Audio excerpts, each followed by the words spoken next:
What's up, everyone, and welcome to the Infinite Universe podcast. I'm your host, Jay Days, alongside my co-host, Benjamin Metlis, and we are two longtime friends who are big fans of the comic book world.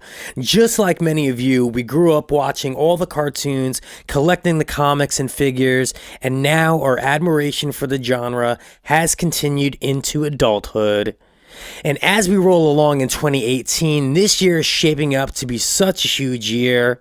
So in today's episode, we're going to talk about upcoming movies and DVD releases, some of our expectations, rumors, and predictions. We will also be discussing some of last year's biggest as well as most divisive films amongst fans and critics. 2018 is going to be pretty epic. Definitely. With many big-name movies slated to be released, starting with Black Panther, already beating Marvel's previous pre-sale record. And I'm totally freaking head over heels excited for this film, Ben. I bought my tickets the moment they went on sale. The trailer is visually just amazing. The movie looks like it's going to be a fun ride. Strong cast. The cast, exactly, also looks amazing. I'm excited for it. I don't really know much of the Black Panther's history, but I'm excited to hear the story. You know, it's a story that I don't think a lot of people are familiar with, so I think that's going to be something that's going to be an added bonus to this Marvel universe, a character that is so strong and powerful, but a lot of people don't really know much about him. I like also Michael B. Jordan as the villain. I think that we all grew to love him in Creed, and now we're seeing a much darker side. He's a strong actor. He's a great actor. Strong actor. Who does he play again in He this plays movie? Killmonger, Eric Stevens. I think he's a Wakandan exile. Okay. So obviously he's coming back in to claim to the throne, almost like a Scar. He's maybe. going to try to take over the throne. Yeah. All right. I like it. I like what I see there. In the trailer, we see some crazy, Wakanda tech. Who knows what else they got other than vibranium? Basically the strongest metal in the world. Yeah. Right? And we also got a tease of Wakanda at the end of Civil War, which I kind of think that it gave us a little taste of what to expect, and now we're going to see full on what's behind the hidden city. Yeah, I can't wait for it. Again, box office sales are already through the roof. Also, this movie is the last movie before Infinity War. Exactly. So whatever this movie ends is going to lead into this Infinity is going to lead War. Into what we've been waiting for 10 years. My God. For, we'll talk about Infinity Wars next because that's the next movie coming out from Marvel in 2018. With that trailer, we see that it does lead right from the events that are going on at the end of the Black Panther movie. Well, we should break down the Infinity Wars trailer in a moment. And that's set to hit May 4th. And, I hope, I make it to May 4th because this is going to be the coolest movie I'm ever going to probably watch I've been in my checking entire life. Fandango every day to see when tickets are going on sale. Every day. I'm pretty sure they're going to block me from the site. I was joking with my brother-in-law. I said, this might be one of those movies where you go, you watch it, you walk out, and you walk right back in because it's going to be that good. I've considered that. All right. I have a whole lot of predictions. Let's break down some of the trailer right now and have this conversation. All right, so the trailer starts off with Tony, and he looks like he's a little bit bloody. There's blood on his hands. Looks like he's hovering over what I'm assuming is at least an injured body, if not dead body, of, I think, one of our favorite Avengers. I would agree. I kind of have some predictions on who I think it is. I know mine might be far-fetched, but as the trailer goes on, we see Mark Ruffalo Falling from the sky in Doctor Strange's sanctuary. New York home, Yeah. his New York brownstone. Yeah, exactly. So what that tells us is somehow... I think that this is directly after the ending of Thor Ragnarok. Exactly. At the end of Thor Ragnarok, we see Thanos' main ship rising up in front of their ship. And what I feel happens, which is reference to the rest of the trailer, we see a lot of dead bodies. Now I think those are Asgardians. Thanos just comes in and kills everybody. Loki gives him up the Tesseract really quickly, and Thor gets blasted off somewhere, and so does Hulk. And this is Hulk landing back on Earth after being blasted from Thanos' assault on that ship. Sounds about right to me, and it only makes sense that he lands on the doorsteps of Doctor Strange, right? Yes. Out in New York, connects Hulk right back to Earth again, and right back to the rest of his squad. Tony's in New York. Obviously, he probably detects lives in New York. Yeah. We also see in the trailer get a glimpse of Vision and Scarlet Witch. Vision is looking a lot like Sting from The Police. I like that with a bedazzled hair. Forehead or something. Yeah. So obviously he is in the human form a little bit more in this. I have a prediction. Vision's gone. I think he's dying in this. I can't see him living. I think a lot of Avengers are dying. Yeah, I think Scarlet Witch is safe. I think she's one of the strongest mutants. She's sticking around. But Vision, obviously, we know that Thanos is going to end up getting the Infinity Stone. He's got to get the stone from him. In a later scene in the trailer, they show one of Thanos's henchmen with a saber, kind of looking like Loki's. One of the Black Order ripping it out of his forehead. Ripping it out of his forehead. So I think Vision's done, but I don't think that's the Avenger that's going to tug at our heartstrings. All right, so I think it's safe to say Thor's with the Guardians. Yes, chilling. I think so too. I don't know. And that's also reference to the maybe ending they of got the trailer. Their ship fixed, and hey, listen, if we're wrong about any of these little tidbits, don't troll us all over the internet because we're not experts. We're just fans of this stuff. Anyway, let's continue on. Now, when we see Bruce Banner again in the trailer, we see him in what I'm going to assume is Wakanda. And we also see him next to the Hulkbuster suit.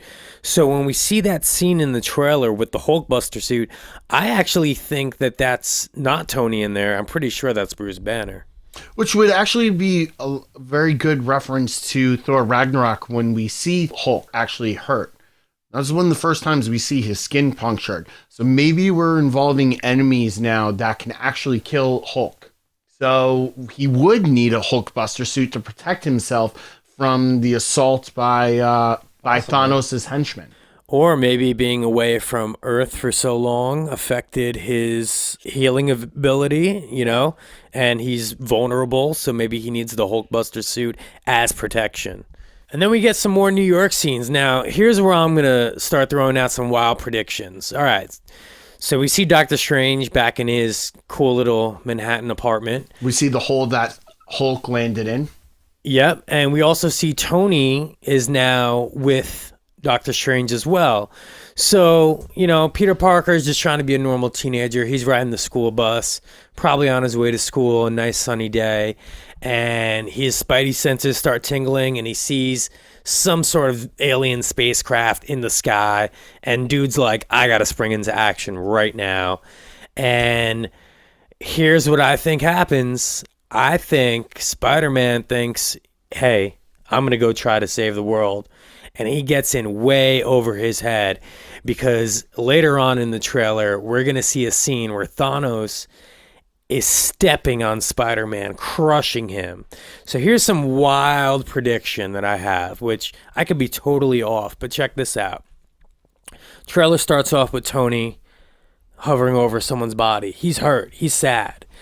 Yes, it could be Captain America. Very plausible. I do think Captain is going to die, whether it's movie 1 or movie 2, whichever. That's definitely happening. Here's my theory. I think Spider-Man gets in over his head, tries to destroy that spaceship thing.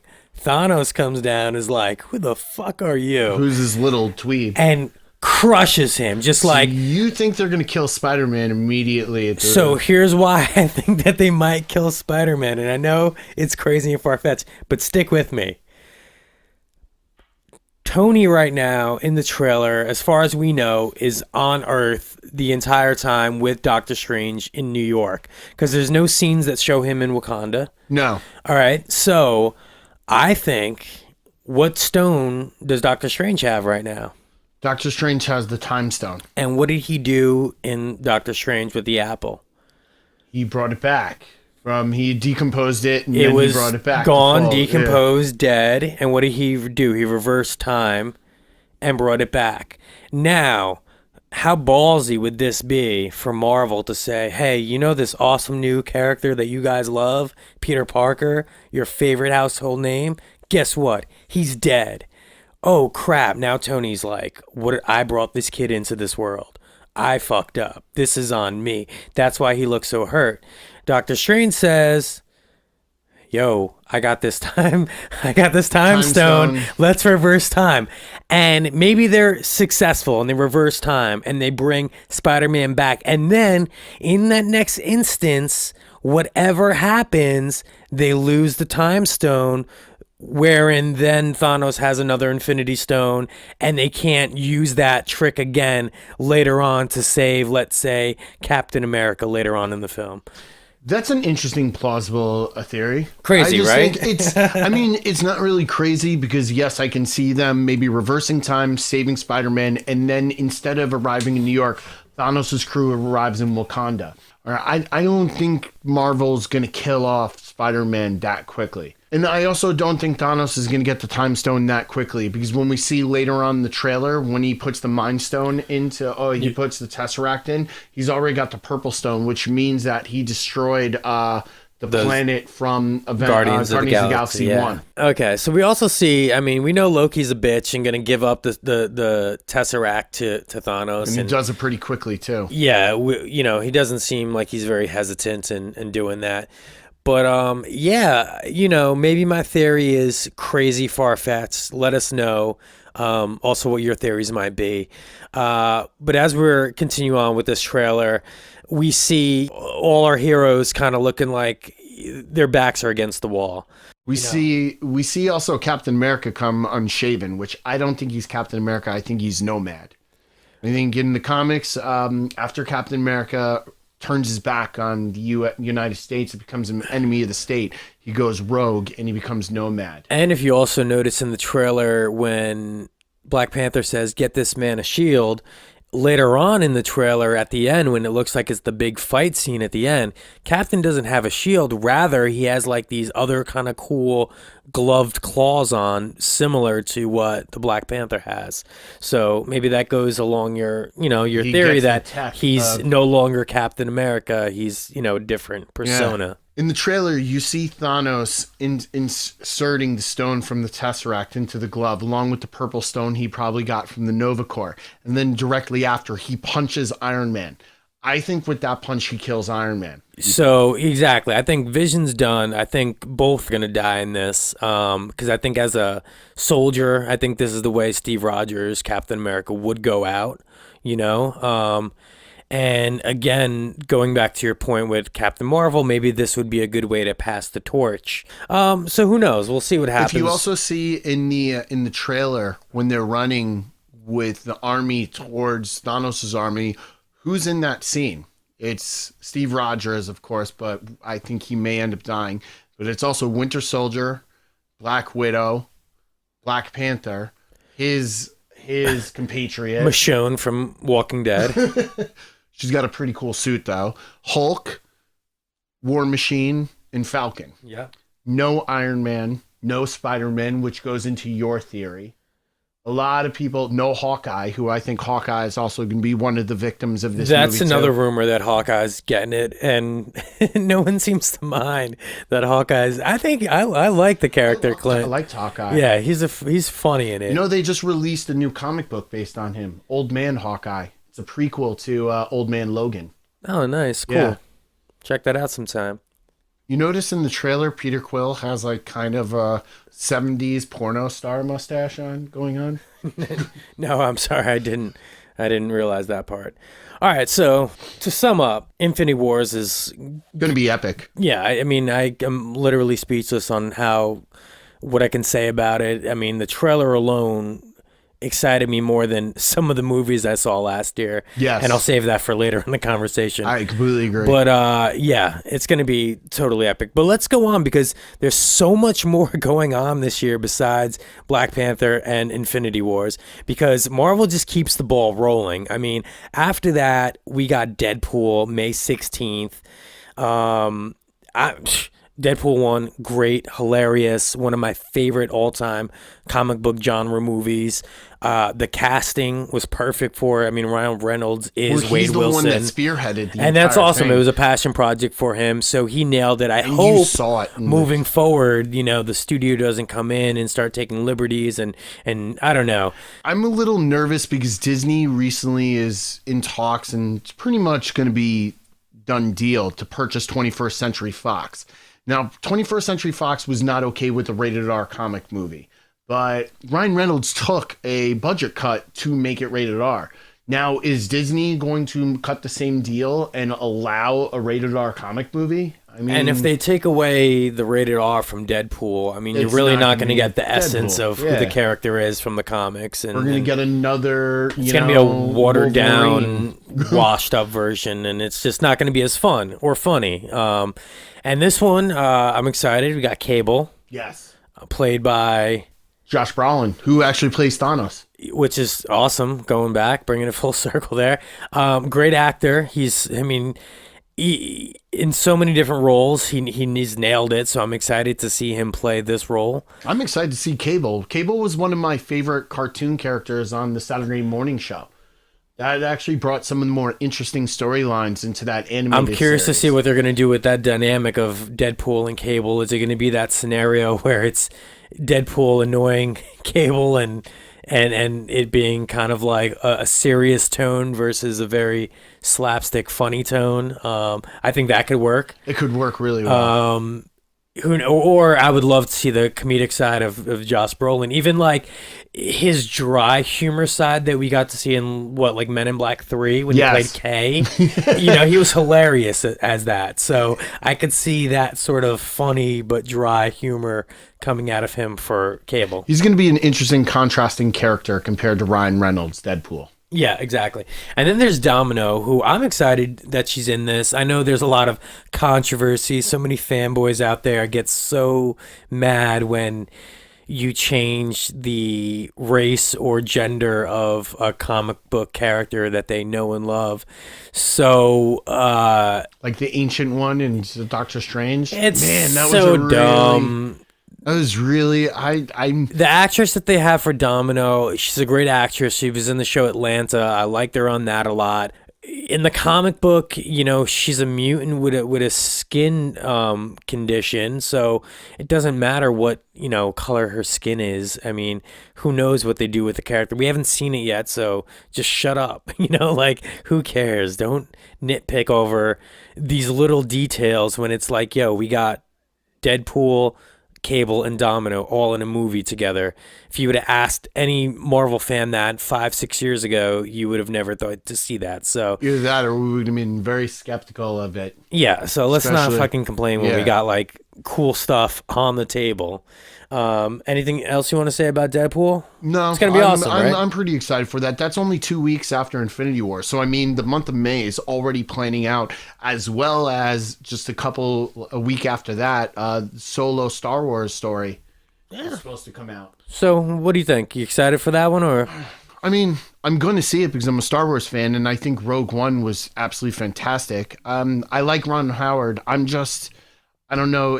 This movie has been in developmental hell for a little while. They went over 2 directors already. A couple different scripts, I think, and a whole bunch of changes. yeah. And that's never a good sign for any film when, and with the there are exceptions. Listen, there was some of that stuff with Rogue One, and the final product that we got with that, I thought was phenomenal. Yes. And some of the scenes that you found out that they added later were awesome. Made it better. The Darth Like Vader Darth scene. Vader scene. That was the cherry on top of the fucking Yeah. cupcake for me. Which the movie didn't need that, but it connected like pieces of the other movies together to make it like cohesive. And just as a fan reaction and OMG, what OMG, the Darth F Vader moment. going in and killing Yeah. everybody just to get which actually I think made it more cohesive to the beginning of A New Hope. Because it actually added into him hunting down those stolen Death Star plans. So I think it really worked well. But, you also have Childish Gambino playing... I'm excited about that. He's a great actor. He's playing Lando Calrissian. And I like a no-name playing Han Solo. Okay. I mean, I don't think he's a no-name, but I'm not very familiar with his career. Listen, Disney definitely has a clear plan to keep making Star Wars movies, whether we like it or not. They're going to be making them no matter what.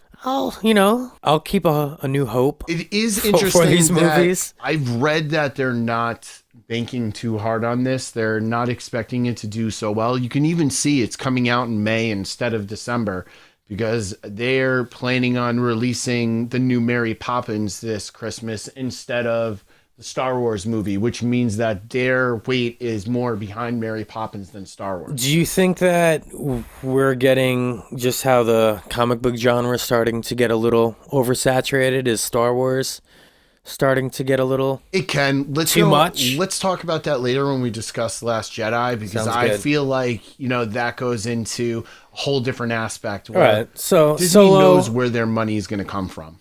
Star Wars story, whatever it's called, I'm in. It's called Solo Star Wars. All right, cool. And they'll have my money. They got my money. Yeah. All right, so let's move on. More Marvel news. Ant-Man and the Wasp, July 6th. I didn't even know that this was coming out this year. I didn't either. This surprised me. You know what? Ant-Man 1, I didn't have any expectations for. I went in with very low expectations, and it ended up being a pretty good film, I thought. Not one of Marvel's best, but definitely not in my bottom 3. And I thought there was plenty of funny parts. I think Paul Rudd as Ant-Man was great. I think having Michael Douglas as Hank Pym and it being a passing of a torch sort of thing was great. And I think it also kind of connected some of the older mythology storylines that we've seen in the Marvel universe. It definitely was rewatchable. Stark Industries and some Tony Stark's father and some other connections that if you're a fan and you grew up watching these cartoons or collecting comics, to me I was like, oh, that was cool. It worked for me. And Paul Rudd's a funny guy, so I didn't mind it. This next one, I'm like, I don't need it, to be honest, but cool. We'll see. Well, it's going to be hard for them to top Infinity Wars. So, I mean, you have Ant-Man coming out in July. That's going to be what they're banking on summer money. And I can't see them doing as successful numbers as Infinity War will. But I have to say I did like Ant-Man 2. I wasn't expecting much from it. I actually went and bought it just because it's nice to put on. Yeah, no, it's actually a fun movie to watch over and over again. You know what I'll say? Funny. They need a better villain though. They need to up it in the villain department, I think. Especially if you're gonna have Ant-Man and the Wasp. You got 2 heroes. You need to give them, I think, either a little bit more of a household villain name or more of a challenging villain. Yeah, something that's just not so. That's simple. one thing I have to say that Disney, and in my opinion, don't be sending us hate mail over this, has over Justice League is they know how to write their villains.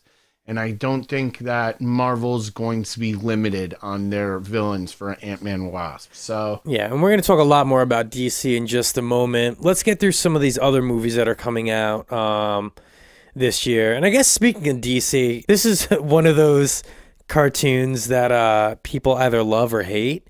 Me personally, I love it. Teen Titans Go. There's a movie coming out July 27th. So this is going to be animated? It's animated. Okay. It's the cartoon that's on Cartoon Network. You watch this? Because I've caught a couple episodes, but I don't watch I like them it. I know a lot of people think it's stupid, childish, and it is made for children. I watch it with my niece and nephew all the time. They love it. I find it funny. And even for me, while watching the cartoon show, there's always like little DC Easter eggs that are sprinkled throughout it that just, as a fan of the genre, I like, makes me smile, makes me laugh. Like, there's always a dark side doll on the floor. Oh, that's cool. Or just like little that. stupid things that are just like, oh, this DC character, here's a poster of that guy on the wall and like their catchphrase, but they never reference it in the show. But again, stupid little Easter egg. And anyway, it's a funny show. I think it's on a lot of top 10 lists. Oh, nice. So, I mean, I've seen a lot on YouTube top 10 This is a lists. great one for the family. I mean, so yeah, so you can bring kids to it. Exactly. So moving on from a great one from the family to one that might not be so great, which I have some high expectations for. Me too. I hope they don't ruin this, I but didn't. Venom, October 5th, starring Tom Tom Hardy. Cool. I mean, exactly. I didn't have high expectations. Then it was like, oh, they got Tom Hardy. I'm like, cool. All right. I like him as an actor. I could see him playing Eddie Brock, more importantly. Does Tom Hardy play Eddie Brock? Is he Eddie Brock? Yeah, he's Eddie Brock in this. And again, the script has been changing and there's different rumors, but I think it's following some of the Venom Lethal Protector comic book series and maybe some aspects of the Agent Venom or Flash Thompson dynamic That's of intriguing. I kind of like that of concept. this. But check this out. Now, I know this is going to sound like some crazy fan theories, and I know it's way out there, but here's some rumors that I've been hearing. Now, Sony said they're making a Venom film. The first thing I'm thinking is, how are you making a Venom film without Spider-Man? Seems silly to me. But then they said Tom Hardy's going to play Eddie Brock, and I'm like, cool, I'm down. Then they said Carnage is going to be the villain. I'm like, ooh, this is very interesting. Then I heard this wild rumor that apparently Tom Holland might make an appearance in this film as Spider-Man. So here's some crazy fan theory. Check this out. Spider-Man gets his suit in the Secret Wars. It attaches to him, I believe, while he's in space. in the Beyonder ship. In the Beyonder ship. Now, what if they take some aspects of that, but instead of waiting for the Secret Wars to come out in whatever 8 years from now, they introduce this in Infinity Wars, and at the end of Infinity Wars, the symbiont finds his way to Eddie Brock. I can see that. I can see because they're already planning on next phase of the Marvel Cinematic Universe, and either Secret Wars or Secret Invasion have been hinted at what their next storylines are going to be. I'm sure scripts haven't been planned, but there's so much comic book lore out there that they could delve so deep into any storyline and pick and borrow. Like you just said, they might do Eddie Brock and Flash Thompson as their Venom, which I know there are going to be some Venom fans out there that hate that. Honestly, in my opinion, I love it. They're going to bring Carnage and Venom together into a movie. I have all of those comics, and they're some of my favorites. And I think if they delve into that, but make it realistic at the same time, it could be so cool for the screen. Nice, yeah. I think that some comic book fans forget that they're not only making it for us, they're making it for everyone else who don't know these comics. Exactly. They have to still sell a product. Yeah. They have to make it relatable to someone who's not a fanboy like us. So if they change some aspects of the comics just to appeal to the main market, but keep a little bit of an homage to nod to us saying, hey, we know you're there. Like in Guardians of the Galaxy 2. They brought in the original Guardians of the Galaxy before the Peter Quill one. Yeah, just like a little nod to the comic. And, non-fans would have no idea who those people were at the end with Sylvester Stallone, but we knew who they were. We knew that was the original crew, and it was kind of like a, hey, we see you there, and this is to you. Yep. And I can appreciate that. I do appreciate that. All right, so Venom, October, it's probably going to be awesome. I hope it does include Spider-Man. I hope they do tie it all up together and get this into the whole MCU. We'll see where that lies. Again, the script has been changed so many times. I think there's been some directors in and out. We might be, that might be pushed back. I have a feeling it might be. But let's keep moving. All right, so in November 2nd, X-Men, Dark Phoenix. I think this could be cool. Jennifer Lawrence has stated that she said after the last X-Men that she didn't want to do the apocalypse. She didn't want to do any. But actually, she promised Simon Kinberg that if he directed another X-Men, she would do the next one. And he actually is stated to be the director for this one. And that is the only reason she said that she is doing the Dark Phoenix. Is because she enjoyed working with him, and she promised him that if he did another X-Men, she would return as Well, Mystique. I could do without Mystique. Really? I'm so over Mystique. So over it. Listen, First Class, Mystique, cool. Everything after that, I'm just like, it just became the story of Mystique, and she's You not didn't the like leader. Days of Future Past? I thought that was the strongest one. I actually, all right, so I did like her in that, but I liked her as the villain antagonist and not The heroine. the heroine. leader. Yeah, I think that it just there's so many awesome leaders of the X-Men that they could have chose for that role, and they ruined some of their lead female heroes to promote someone that wasn't really that much of a hero. No, she was actually a really bad villain, and they're kind Yeah, of trying to exactly. change her. Which I mean, So yeah, I I'm can see more that. excited about the whole Jean Grey and Phoenix stuff. That's what I'm excited for.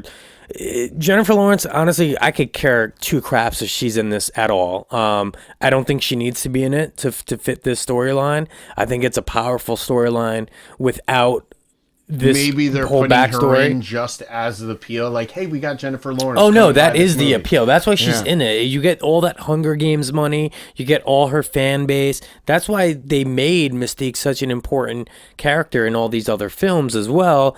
But for me, it's just not doing it for me. Whatever. Maybe you guys have your own opinions on that, but I'm not feeling it. I'm gonna see Dark Phoenix, but I think, and we're gonna go into it soon with the New Mutants. They should aim towards that with the X-Men. Go a little bit different path. Well, they do always go a little bit darker with the Dark Phoenix saga because Yeah. it's a serious toned storyline.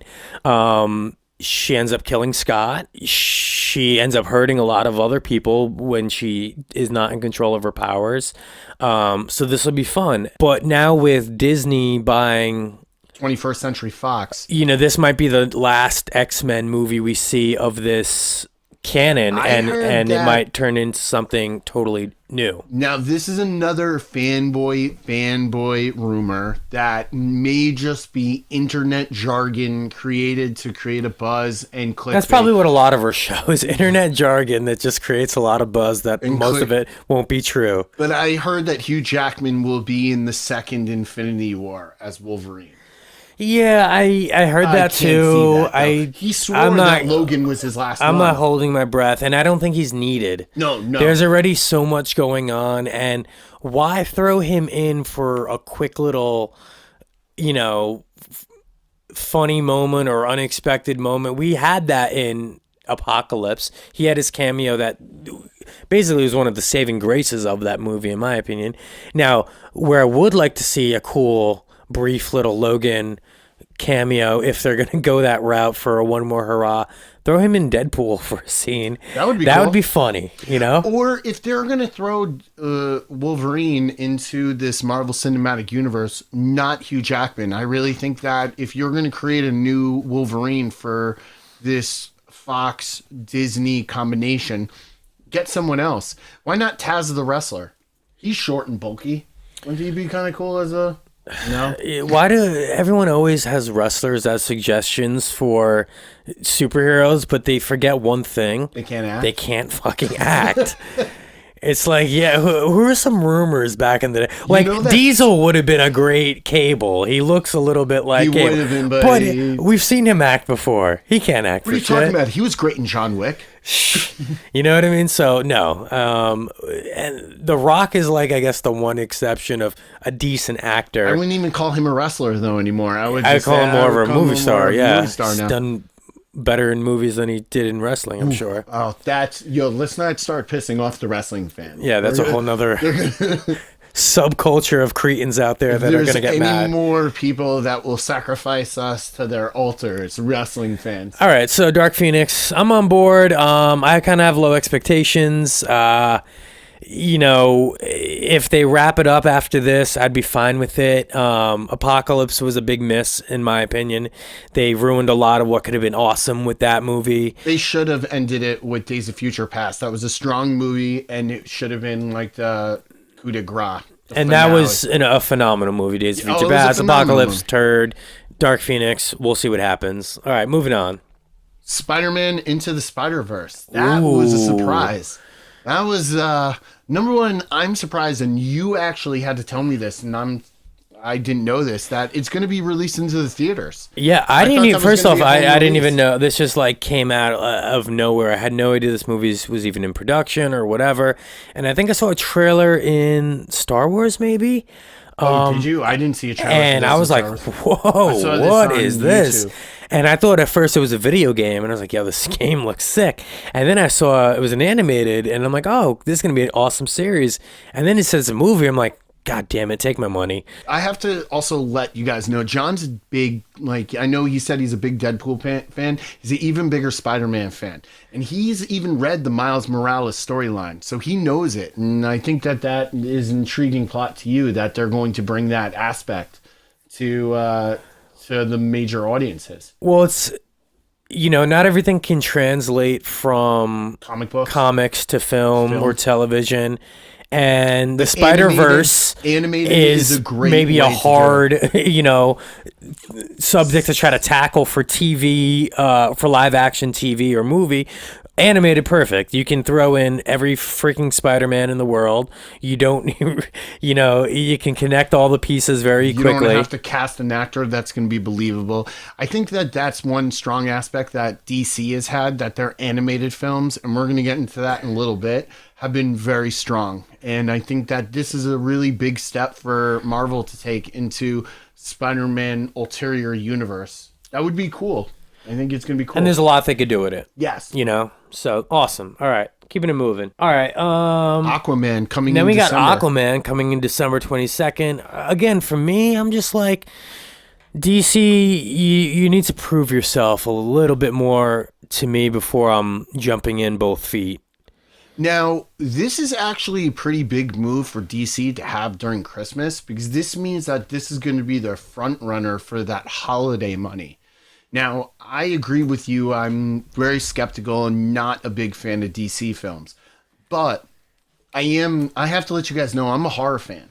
And James Wan is directing this. Now, James Wan, if you're not familiar, he created the Saw 1. He did Saw 1. He also directed The Conjuring. He also did Insidious, which to me is one of my favorites.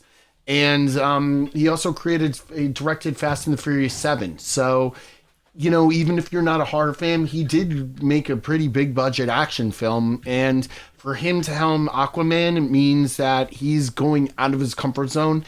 And sometimes that has made some phenomenal films when directors don't usually do what they're known for. And I don't know. I mean, there are some big names to this, and it could be good. Yeah, when I heard about the director, that's when this movie started to pique my interest a little bit more. A director who's made, some awesome horror films or suspense thrillers going into the comic book genre. We've seen it with the director of Thor Ragnarok. He came in and took Thor in a completely different direction. I mean, Thor Dark World was pretty dry and boring. Yeah. And Ragnarok, they gave us something way different. So that's maybe what we'll get with Aquaman. With Aquaman. And it has a strong cast. There are some interesting choices as the King of the Sea and other characters in the Aquaman lore. Yeah. I'm not as familiar with it, but I think that it can be good. And the fact that Warner Brothers is banking this as their Christmas money means that they're pretty strong on its success. So. Yeah, I think it's going to be successful. I kind of wish we had the Aquaman film before Justice League, though. I think that would have been a better. I think that would have been better for all of their characters, to give them some, character development, some storyline that leads into the big Justice League picture. But we didn't get that, so we're going to backtrack and give you solo a weird films cutaway scene in after Batman the fact versus Superman where he was in a ship and it was like, wait a minute, yeah, what? so I'm a little reluctant, but so that's kind of basically how this year is going to wrap up. Now, there was supposed to be Marvel's New Mutants. I was so that excited for this. Was supposed to be released in April, but now it just got pushed back to February. It also just got a rating of PG-13, which I know this is a very big argument amongst horror fans because it does have the horror aspect. I love this movie and I love the concept that they're bringing to it. Imagine a bunch of children with power who have some terrible histories put in a mental institution. That just speaks hard to me. And there are horror fans out there who think, oh, it's PG-13, it's not going to be a good horror. I completely disagree. Some of the best horror films are PG-13. You don't have to have an R rating to make a good horror film. And I think that this is going to be such an interesting movie. I can't wait I'm down just for the concept of it. The fact that they're taking the comic book genre and going in a darker direction is something that we don't get a lot. And again, it's nice to have characters that we haven't seen on the screen a million times already. New characters to the screen. Powers. Yeah. So I'm on board for it. Yeah. I'm pretty bummed that it got pushed back, but sometimes good things comes to those who wait. It could mean that they don't want to compete with other movies coming in that month. So it's not necessarily that it's being redone and reshoots. It just means that the studio doesn't want to lose potential earnings. Okay, and we're going to talk about some more movies coming out, but we got some time for these. 2019, there's a whole lot coming out that year as well. Let's start with one of the rumors we just heard of recently, and I'm super freaking pumped for this. If it's true, Black Widow solo movie. It's about damn time. She deserves it.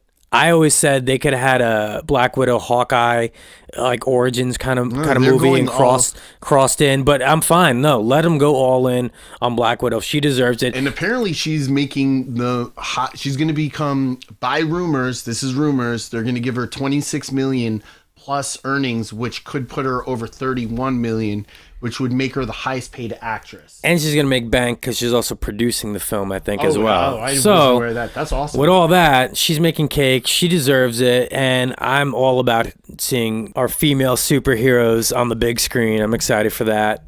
All right, so speaking of female superheroes coming to the big screen in 2019, Captain Marvel, release date set for March 6th. We'll see. Have a feeling that might be pushed back. What do you think? I don't think it's gonna be pushed back. And like I said before, I think in my theory for Infinity War, I think Iron Man's gonna get killed. I think that pretty sure Robert Downey Jr. doesn't have another film under his contract, and even if he didn't, they're not going to re-sign him because he's costing them a lot of money. And if they're giving Scarlett Johansson 26 million to do Black Widow, that means they're going to have to cut the budget from somewhere. And that's going to be that's how much Robert Downey Jr. makes a movie. I'm pretty sure he makes 30 million a movie. Well, she would be only getting that for Black Widow solo movie, not for Infinity Wars. No, but I'm pretty sure they would cut him somewhere. And anyway, Iron Man's been in many of the movies. Oh, yeah, no. If they cut him, they can add in 7 other heroes on that budget that they pay him alone. I'm pretty sure Captain Marvel, having her as a main character spearheading the fight against Thanos would be a different change. Her costume looks actually very similar. See, my problem with her spearheading the fight against Thanos is I don't give a crap about her. Well, that's why they're going to have a movie to introduce you to her. And yeah, but I still don't know if I would give a crap about her.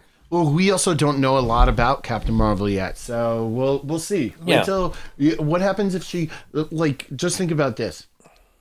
Brie Larson comes out with a dope-ass, Captain Marvel movie. It's awesome backstory. All of a sudden it has you at the end screaming, yeah, Captain Marvel. Wouldn't you love to see her all right, I can see her taking over now.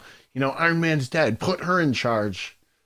I kind of think that's where they're aiming for. All right, we'll see. We'll see. There's plenty of time. We have till 2019. I'm sure, yeah. We'll come back to this discussion again. But then in 2019, it really looks like DC, it looks like 2018's Marvel's year. And then 2019... Year of the DC. Year of DC. And then there's a lot of TBA and rumors and stuff that are, not necessarily going to happen. We'll talk about some of those as well. DC is throwing a lot against the wall and going to see what sticks. Well, they're definitely going to get started with Wonder Woman in 2019. And why wouldn't they? Yeah. They made bank in the box office. It was, in my opinion, DC's best It was film their from their strongest film. DCU. I agree. Do you know that Gal Gadot only made $300,000 for that movie? That seems like a ripoff. Like, I don't understand how she made that little. I think that was also one of her first films, so... She's been in Fast and Furious. She's been in other big name films. I mean, but maybe not in a leading role, yeah. But she saw a lot of that money in other, I guess, residuals. And with Wonder Woman 2, she's going to have a new contract and make big bank on that. So, I'm pretty sure she's not going to be hurting for any money. But $300,000 to film Wonder Woman 1, if that's true, we got to fact check that. But that is pretty sad and pathetic. I mean, hey, we got that movement, though. So, yeah. Times are changing. Brent Reznor was removed from the Wonder Woman 2 lineup, so he's not going to be producing it. My only concern with Wonder Woman is she doesn't have a lot of great villains. I think she has one villain that's a cheetah. I think her name might be Cheetah. And then two of her main villains. Is her name because she's a character in Injustice. Yeah, so there you go. We got Cheetah Girl. Then we had two gods, like Ares and someone else, I think. And we already seen one of these mythical Greek gods in Wonder Woman 1. What are we going to get? Another mythical Greek god? Now, I mentioned this before with Marvel's ability to take minor villains and turn them big. Kind of like what they did with Vulture and Spiderman. Yeah. Exactly. Who would have thought Vulture would have been a great villain? Yeah, and they made him big. Yeah. And he was amazing. I don't have the same confidence in DC's ability to make great villains. I mean, we've seen it time and time again. Yeah, exactly. That they keep missing the mark. And later on in this podcast, we'll discuss some of the movies from last year in our The Good, the Bad, and the Ugly. We'll talk about Justice League, Thor, as well as Star Wars. So let's continue on with movies from the DC universe set to come out in 2019 or later. We'll see. Shazam? Do you care? That's apparently coming out in April 2019. And apparently it's not going to have The Rock now? Or there's a lot of or what's going on? It's supposed to be Black Adam, but then The Rock's hot right now. Rock is the man. That guy could write his own ticket. Like, Jumanji just killed it in the box office. So they're going to apparently give Black Adam... I have no interest in the Shazam guy. I could do without it. I mean, yes, I like seeing The Rock in movies. I think he's cool for the action roles. Do I need him as a DC superhero? Probably not. I'll wait till home release or Netflix and I know honestly I don't know much about the character for me to give that much care, to give that much thought. He just kind of reminds me of Superman, just not as cool. All right, but something that is cool that I am excited for, which I guess I don't know, DC's all over the place with their release dates, but 2020 maybe we might get this. The Green Lantern Corps. We're getting 2 Green Lanterns. I'm cool with that. I'd like to see that. I think that would be awesome. That was one of my favorite parts, actually, of Justice League. The part where they teased Green Lantern in... that was like a 30-second part, too. That was literally one of the points in the movie that I'm like, oh, this is going to be a great movie. They're going to revisit this at the end. This will be an Easter egg later on or a trailer going into it. Nothing. They did nothing with it. When the ring flew away, when was it Steppenwolf killed one of the Green Lantern dudes, and the ring flew away, I'm like, oh, he's gonna go find Hal Jordan. I'm like, yes, this is gonna be sick. Nope, they did nothing with that. So this movie, though, I think they can get it right. I know a lot of people crap all over the Ryan Reynolds Green Lantern. It wasn't a great movie, but I was entertained by it. I mean, it could have been way better. It could have been way worse, I guess. Actually, it was pretty bad, I won't lie. But visually, it was fun, I thought. And it was cool to see different things fly out of the ring and fight using different lantern weapons. I don't know. That would be cool to see. If there's 2 Green Lanterns, that means they have to have a pretty strong villain. So I want to see who their villain is. Because, I mean... they would have to build up a story where these two... It takes 2 Green Lanterns to defeat this enemy. Yeah. Green Lantern's powerful on his own. So if it takes 2 of them, then who's going to So it's going to be an interesting story plot. I hope they don't screw it up on the script, because if the script is weak and the director's weak, then the movie's going to be weak. And speaking of weak scripts, directors, and all of that, we're going to have a Flash movie at some point. I'm pretty excited about it, with the exception of it's already had a bunch of rewrites, different directors, and now they're jumping all the way to the Flashpoint storyline, which is awesome because it's definitely his coolest storyline. And it was a cool animated movie that they did. And it's going to be awesome, but I also feel like, why are they rushing to this? Now, why are they going? Yeah, if they get Aquaman, Gal Gadot, and some of the previous characters that are involved in that Flashpoint storyline arc, then that would be interesting. But I think that they... What can be really cool about it, we have Ben Affleck saying he's kind of done with this Batman role, and we haven't even gotten our solo Batman movie, mind you. So I don't know how he's done with it, but all right, cool, dude. So it means we might have a new Batman very soon. We have fans that were very divided amongst, was Batman v Superman any good? Was Suicide Squad any good? Was Justice League any good? There's parts that are great. There's parts that a lot of people complained and didn't like. The Flashpoint storyline they can use to fix up this whole mess that is DC.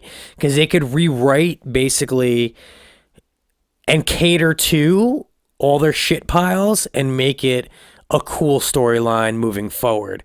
They could pull a J.J. Abrams where they changed the entire timeline. Exactly, like he did with Star Trek. I could be down for that. I think it's interesting. Again, I'm kind of like, why are they going all the way to Flashpoint already when there's so much of the Barry Allen story that can be told?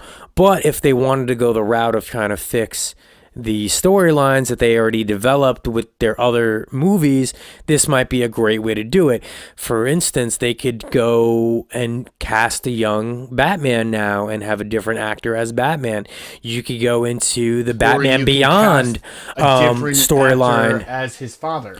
Again, if they were going to do an independent Flash movie, they should have done this before Justice League, just like you said with Aquaman, which goes also into the Cyborg movie that's being planned. Yeah, I would have loved just an origin story of Flash, of Barry Allen. We didn't get that. Maybe they'll hint and do flashbacks in this Flashpoint movie. Yeah, but who knows? I mean, I don't know. DC, I kind of feel like you're missing the mark. You're coming close, but you're not quite getting it. I feel like they're just pulling storylines out of the blue, trying to think, oh, this might be cool. Oh, this might be cool. Instead of, hey, here's having some continuity. Yeah, hey, here's the bigger picture. This is what we're trying to aim for. Like I said before, it's just them throwing everything at the wall and seeing what sticks. And like you mentioned, like Cyborg, again, they ruined an opportunity to tell his story. And actually, I believe there was a whole bunch of scenes in Justice League that told Cyborg's story a little bit better that they cut from the original film, the movie that we ended up seeing. So again, do we need a Cyborg movie at this point? Not really. Why do we need a solo Cyborg movie? I don't even think, that's them thinking way ahead in the future. Trust me, I don't think we're getting that far. Nothing interests me to say, hey, I'm going to spend $16-17 to go see that film. Yeah. Would I see a solo Cyborg movie? Probably. I think I could wait that one out. So give me Wonder Woman, give me Aquaman. Sure, give me Flash. Don't F it up. And then maybe go back to the drawing board, because some of these other movies that we're about to go into have much more appeal than... Yeah. And like you mentioned, the Batman film. Again, we haven't even had our solo Batman movie. And what I felt like in Justice League, in the beginning of the movie, we see Batman running across rooftops and fighting crime. Or a criminal, right? A human, I should say. I mean, as Batman? As Batman. And I'm like, being Batman? In this canon, I'm like, holy crap, this is like the first time. And I know, don't get me wrong, I know he fights thugs and B versus Superman. But I felt like that's what's been missing from these movies was Batman as that detective, as that crime fighter, as that, running through the streets and the alleys and the rooftops and swinging, through Gotham. We've seen him fight more aliens, I feel, or supernatural beings than we have seen him fight humans. I don't know. No, So I I think agree. that's what, we need a Batman film. Are they even going to go that direction? I don't know, because everything's a mess with this guy. Was just put in as the director, and he did all of the Planet of the Apes films, the new trilogy. Now, those are very plot-driven storylines. So, if he's coming in, and I've heard he's requested a rewrite of all the scripts, that could actually mean that we're going to get a plot-driven storylines for the Batman film, which gives me a little bit more hope than I initially thought. But like you said, let's get back to the old Batman and him being the Caped Crusader. Now, here's where DC really, I think, needs to start going in. Now, these are all kind of like scripts that are in development or rumors, Concept ideas. But here's really where they could shine, because as someone who... I'm a fan of DC. I like DC a lot. I love Batman, and I love a lot of the Batman storylines. And there's tons you could do within the DC universe and other characters that may help them draw more people to the box office. For instance, and again, I don't really think this will ever happen, but they could do Justice League Dark. You got Constantine in there. You got Swamp Thing. That was a cool movie. I know you haven't seen that, but I saw that. I'm a big fan of the DC animated films, and that was really cool. And if they did it correctly, and let me say, that's where DC shines. Actually, is in the animated films. They crush it in there. I don't think I've seen one that I haven't liked, honestly. Even their worst one, I'm still like, oh, this is pretty tolerable. The Killing Joke, I wasn't a huge fan of, but it was. I didn't hate it. I liked it. There was controversy over stupid things I read online. Some reasons why people didn't like it. Let's whatever. But anyway, but Justice League Dark could be cool. Constantine. He's the DC. Let's just say the DC version of Doctor Strange. He brings in a lot of that mystical and the realm type of. We haven't seen Swamp Thing in a while. Exactly. That guy could use a freaking reboot. What was he in the 70s or 80s, something like that? He had I think that was a Wes Craven movie. All right. And there's a couple other characters where I'm just saying, like, that's a cool angle that they can do. Something a little bit darker, something with characters that maybe, and Constantine is a big name in the DC world, but maybe not to the mainstream audience. It's not a Batman, it's not a Wonder Woman, not a Superman. We don't need necessarily more of that, even though those are the names that will sell. I think if they come up with a good script and good actors to go into these, they can make some. The television show had a cult following, and if they bring back that same actor as they did in the show, that would not only draw in the audience from the television show, but then you'll get people and to that point, DC, not only in the animated television world, I think they shine in the live action TV series. The Flash, Arrowverse, as they call it. Yeah, there were some great seasons of them. Constantine, I didn't really watch Constantine, but I did watch the crossover episodes where he's in Arrow, and I was like, oh, this is cool. I like it. I dig it. So I think they're kind of maybe missing, a direction that they can go in. So let's talk about some more that are, again, these are just kind of like concepts or early scripts, but Nightwing would be cool if they actually... So... The thing with the Batman movie is that Matt Reeves has been talking about bringing Jake Gyllenhaal in as a younger Batman. And what happens if they, kind of tease about that suit that said "the joke's on you," and they had Jason Todd and brought in that whole entire Nightwing storyline with Jake Gyllenhaal? That would be the Red Hood or whatever. Yeah, the Red Hood. That would be actually pretty cool. That would be something different. And again, if they decide to go the Flashpoint route, they could easily do that. Tie that in.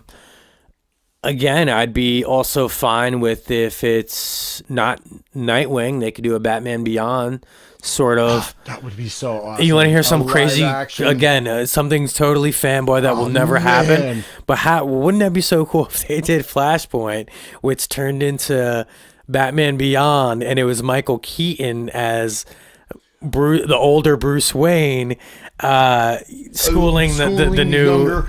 Oh man, how awesome would that be, a nod to the fans if they had Michael Keaton as like the older Bruce Wayne? Like that would be totally awesome. I would love it. Again, they'll never do it in a million years, but even if they did that route with Ben Affleck, I'd be kind of okay with it. I liked Ben Affleck as Bruce Wayne. All right, let's get off of Batman because I'm kind of tired of talking about that guy.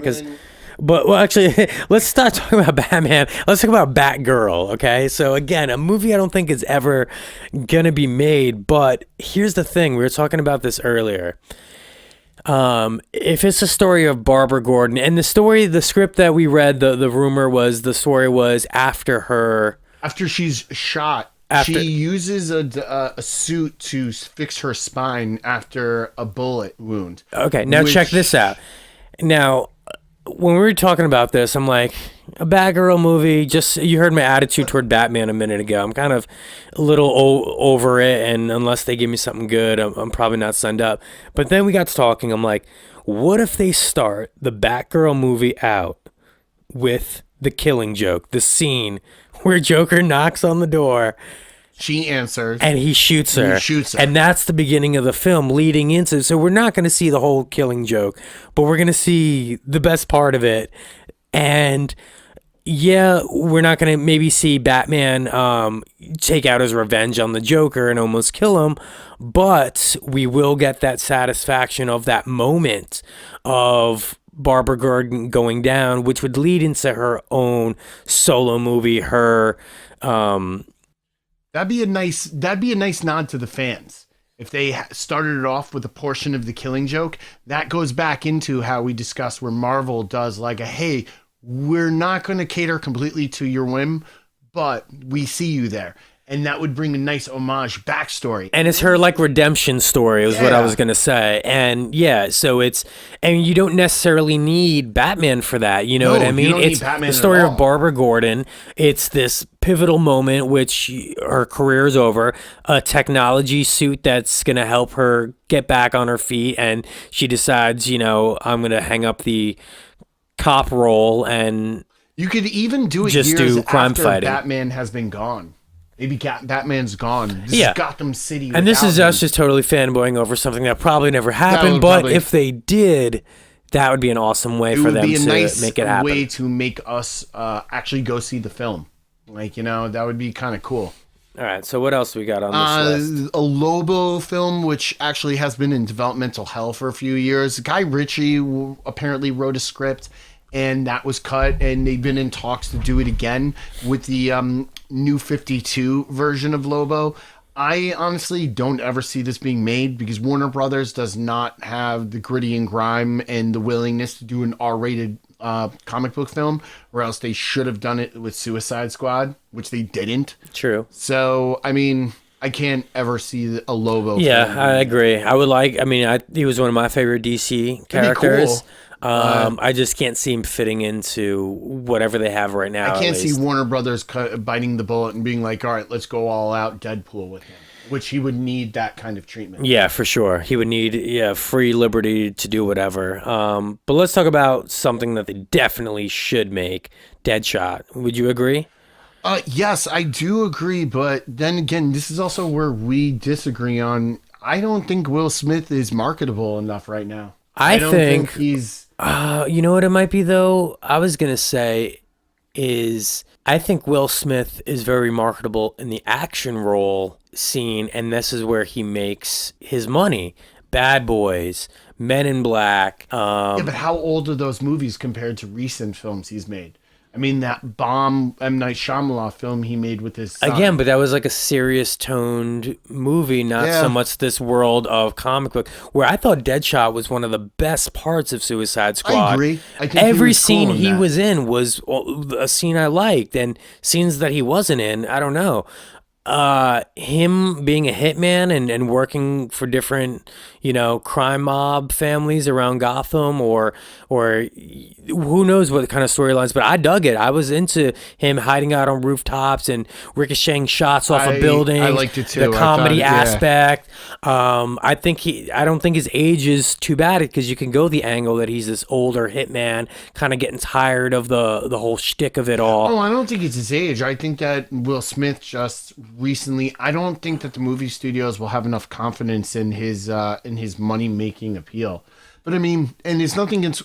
I'm not knocking Will Smith. Will Smith will always be the Fresh Prince to me, and will always be Bad Boys. Those movies are in my movie library. I'm just thinking of recent movies he's come out with and haven't hit the mark. So I would love to see a Deadshot movie. I don't see Warner Brothers having the confidence of him as being the lead role.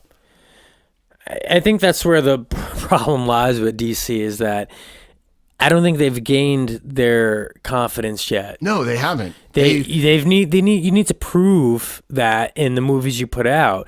And they've made movies and then they've gone back and recut them many times and changed the tones because they get cold feet on their director's abilities. I just think that they need to be like, okay, this is the movie we're putting out, and I don't know, I might start sounding like a DC hater right now. I know, and that's what I don't want to do, because I'm not a DC hater. I love their animated I just films. want it to be a little bit better. And then finally, though, again, another one that I don't think they're going to do, but I could see it selling. You know what I mean? I don't see them making this. Joker and Harley Quinn movie has been rumored. Yeah, I mean, but with the recent women's rights movement and Me Too movement, I can't see this dynamic actually working, because Harley Quinn and Joker have an abusive relationship. Yeah. That was actually one of the biggest things that was criticized during Suicide Squad, their relationship. And a lot of people glamorize their relationship. Oh, Harley Quinn and Joker. And it's like, that's really not something you want to romanticize about, is this crazy guy who abused a psychiatrist into becoming his love-torn slave. And again, I think they missed the opportunity for it before Suicide Squad. I would have took a Joker Harley Quinn movie, or a Harley Quinn solo movie with Joker sprinkled in it, much like Joker was sprinkled in Suicide Squad. It would have gave Harley Quinn a backstory. It would have gave her doctor part a deeper character development. You know what I mean? And then the transition from the doctor into Harley would have been way more kind of convincing. I would have been sold on it. Now at this point, for them to go back to that, it's kind of like, we kind of seen those flashbacks. You missed the mark. You missed the mark. I mean, so, but I mean, I could see it selling. So, and I think there is rumor that there is a Harley Quinn solo film getting started in production, and I think what's her name? Margaret Robbie is also producing it. Margaret. Is this going to be the Gotham Sirens? No, not the one with all the female cast. So this is the just other going villains. to be only her. Yeah, and again, I think this is something that's just so far. I think Warner Brothers likes her so much as Harley that it's kind of like, let's dangle a carrot. Apparently, she was really well in front of her. And so I heard she was good in that. I haven't seen it. I liked her as Harley. She was great as her as Harley too. But I'm saying again, is Harley Quinn a strong enough character to give her own movie? I think she has a strong enough fan base for it. For sure. And that's what Warner Brothers probably will bank it on, if her fan base is strong enough. That's what they'll look at. All right. I think with this list, though, there are some great movies peppered in this list that can do awesome if they have a great script and great cast. But then there's also some things where it's like, okay, are you making this movie just to make a movie? Or are you making this movie because the fans are beckoning for it? And I think that's what, DC has to kind of decipher out is this movie necessary in our overall picture? Are we making a movie because we just need to throw out a movie and be competitive with Marvel? Or are we making a movie because it's imperative to our overall story that we're trying to create? I think they're just trying to be competitive with Marvel, but I'm going to mutter that under my breath. Anyway, all right, so let me ask you this. For your 2018 movies, what are the top 3 that are must-sees for you? Definitely going to be Black Panther. I've already got my tickets. Infinity Wars, without question, and Venom. Okay, I'm with you with Black Panther, Infinity Wars, and I'm actually gonna go Deadpool only because I feel like Deadpool will disappoint me a whole lot less than Venom will. All right, so let's flash forward now to the 2009 rumor or 2019. Wow, I just did flashpoint on myself. 2019 movies, let's say the three, and you can include the rumor ones, three that are a must and one you don't ever want to see. I definitely am going to see Wonder Woman sequel. That Wonder Woman was amazing. I thought that was great. So I think that's going to be cool. I guess I would love to see a Flashpoint movie and a Nightwing. Okay, for me, I'm going to go Wonder Woman, Flash, and Green Lantern. Those are the ones that I want to see. Really hope that they make that Green Lantern one. Flash, I'm pretty confident they're going to make it. I feel like I think it's going to go Wonder Woman guaranteed, or Aquaman guaranteed, Wonder Woman guaranteed, Flash, and then they're going to figure it out moving forward from there. All right, so we're going to talk more about that in a minute. And then the one out of that list that you hope they never make, I'm just going to say, honestly, Cyborg? You know what? You might be right about that. quick. But Shazam, I have no interest to see Shazam. See, I don't even care if they make Shazam because it's a Rock movie, and I feel like they're always going to make a Rock movie. Yeah. It's like Rock's always going to come out with a movie. So, all right. Let's talk real quick, though. Upcoming DVD releases. So in February, it already released in the end of January digitally online, but February 6th, Batman Gotham by Gaslight. It was amazing. Now, I didn't get to see it yet. The trailer looks awesome. Tell us a little bit about it. Don't give it too much away. It takes place in Victorian era Gotham. So Batman is hunting down the Jack the Ripper, who's killing ladies of the night. And now there are many characters from the Batman lore peppered into it, but they're not their actual characters. Like you see multiple versions of of Robin in the film. Catwoman, Poison Ivy, the head of Gotham Asylum. So it was really, really good. It was very surprise ending. I'm not gonna, no spoilers, but yeah, I would without a doubt either rent it or buy the DVD. I already ordered my DVD because I wanted to watch it again. Cool. Sign me up. I'm in for that. That's February. Then March, we got Thor Ragnarok. Yeah, I'm gonna buy this one. Yeah, me too. We're going to talk a little bit about Thor in a moment, but let's just leave it at... I would like to see what deleted scenes there were. And I think there are a few deleted scenes in this, so that's exciting. My birthday. And then tell us about this last one that you have there. Batman Ninja. Now, the release date hasn't been officially announced yet. You can pre-order it on Amazon, but this apparently it looks like a Batman Samurai film. If any of you haven't caught the trailer, I would So this is a Lego movie? No, this isn't a Lego movie. It looks like a Japanese animation, animation. I thought it was like the Lego Samurai and Lego Ninja movie and the Lego Batman movie combined. This is a Japanese animation film by many famous Japanese animators. So where'd you hear about this, on the interwebs? I saw it on YouTube. Okay. It just popped up on YouTube. All of a sudden, So this is coming out sometime this year. Samurai Batman Ninja. It's Samurai Batman, but it's called Batman Ninja. Silver Batman Samurai. Gotcha. All right. TBA, stay tuned for that. Definitely check out the YouTube trailer. Trust me, it looks awesome. Okay, up next, we'll discuss and debate 2017's big finishers, Thor, Justice League, and The Last Jedi, movies that had many viewers divided. Yeah, especially the latter two, The Last Jedi and Justice League. It appeared that there was a great divide amongst fans and critics alike. A lot of alike. Mixed reviews when people left those theaters. Even between us, we have differing opinions on one of the movies especially. But let's look at the numbers, though, how they started off with. Thor Ragnarok opening up with 46.8 million. Now, when you told me that, I was like, wow, that's not a lot for a Marvel film. We always hear big numbers when it comes to Avengers. And I know Civil War did big numbers. Spiderman. Thor, when it had that opening number, I was like, wow, that's not by any means bad, but I thought it would be somewhere in the ballpark of 80 million. But what had happened is as people went to go see it and the reviews came out, it started getting really great reviews. Started generating a buzz. And people who probably would have never gone to see a Marvel film or a superhero comic book type film were going out because they were hearing, oh, there's this comedy aspect to it. It's sci-fi, it's this, it's action, it's that, whatever.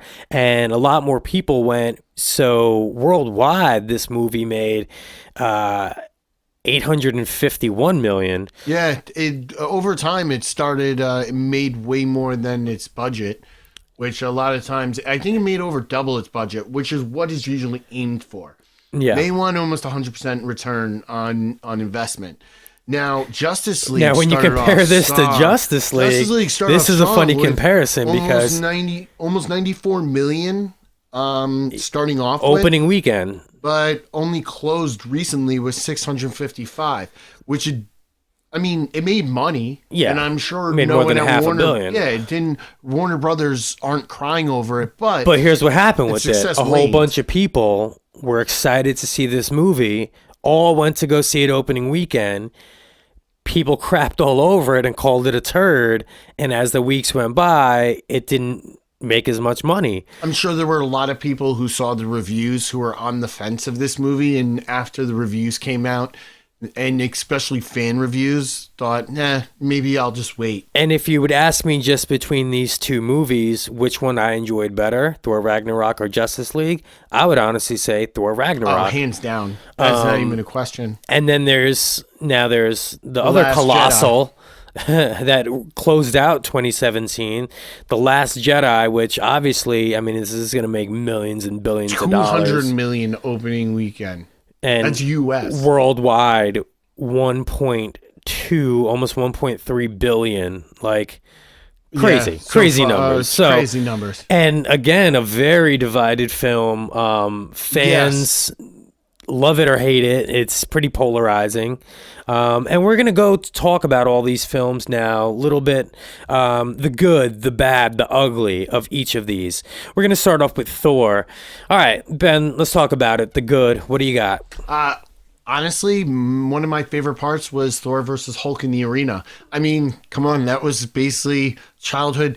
I agree. I created scenarios with toys when I was a kid with that. For sure. So to see it on screen and Thor finally come into his God of Thunder role, using the lightning it was awesome. Yeah, I'll piggyback off that. Just Thor and Hulk in general. I really like the dynamic of them throughout the entire film, whether it was Thor and Hulk or Thor and Bruce Banner for that matter. That was cool. That was a nice... that was awesome.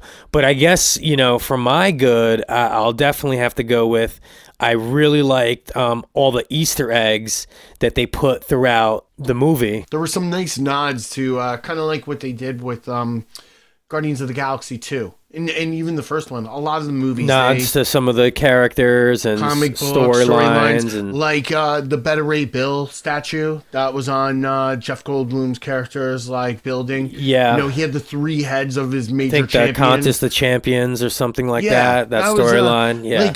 No one except for comic book fans would notice that. I noticed that. Well, they also had the Valkyrie storyline a little bit in this movie. She was pretty badass. So that was cool. And they take liberties with some of these things, but obviously everything from the comics doesn't translate into the TV or film world, as well as sometimes to save, story time, sometimes you got to merge things together. So they did take some liberties, but I was fine with it all.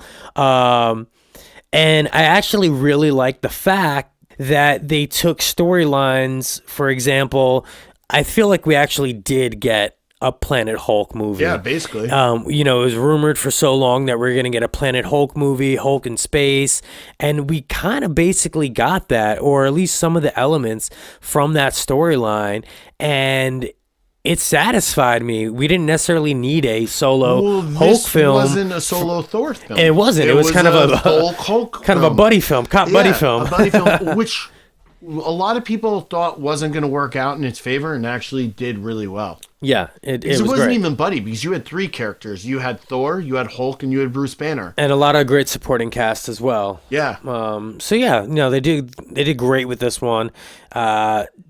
and then just moving from there, probably the best part of the whole Kate film. Blanchett I as agree. Hela.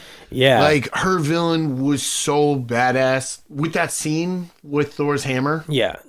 I mean, you just destroyed Thor's hammer With your in hand. front of him With your with hand. very little effort. She was so badass, it took the destruction of Asgard to beat her at the end.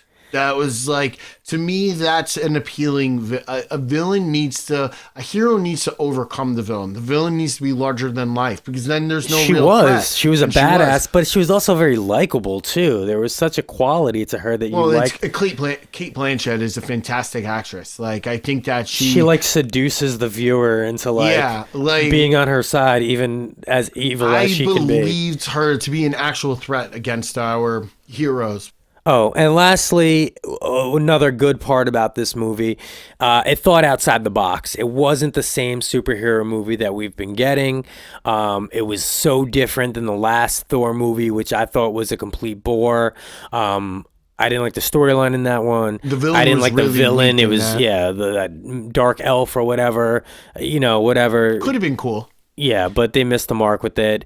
Probably in my top 3 worst Marvel picks of all the movies. I probably like that second to last. But they really, thought outside the box with this, and they hit a home run. All right, Ben, let's talk about the bad.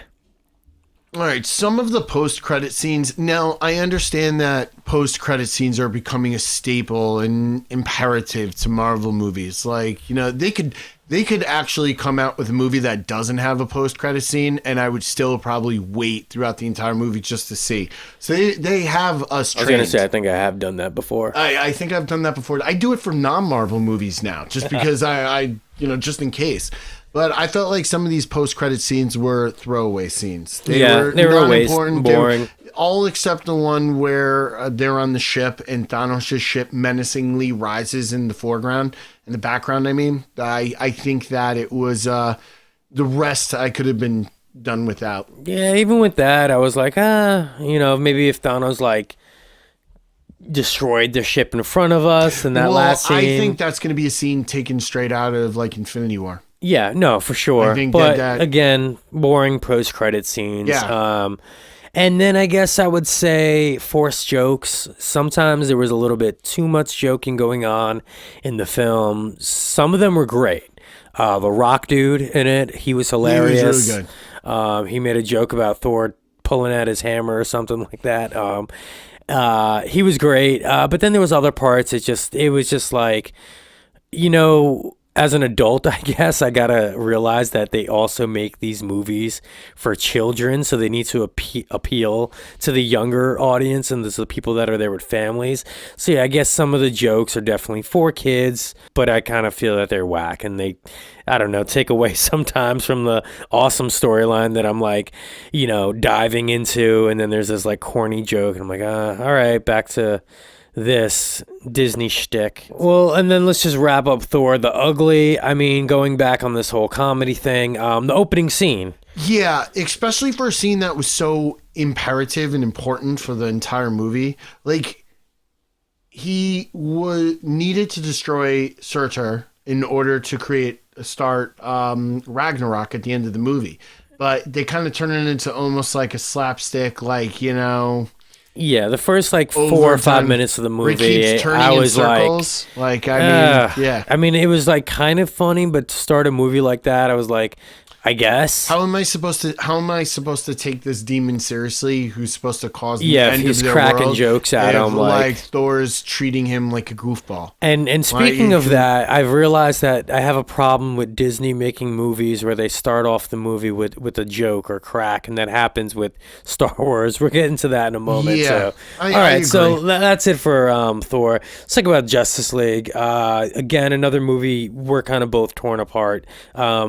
There's parts I love, a lot of parts I hate. I really wanted to love this movie. I really wanted to enjoy it. You were more excited about this than I was. And I was really disappointed. Ben, why don't you kick it off?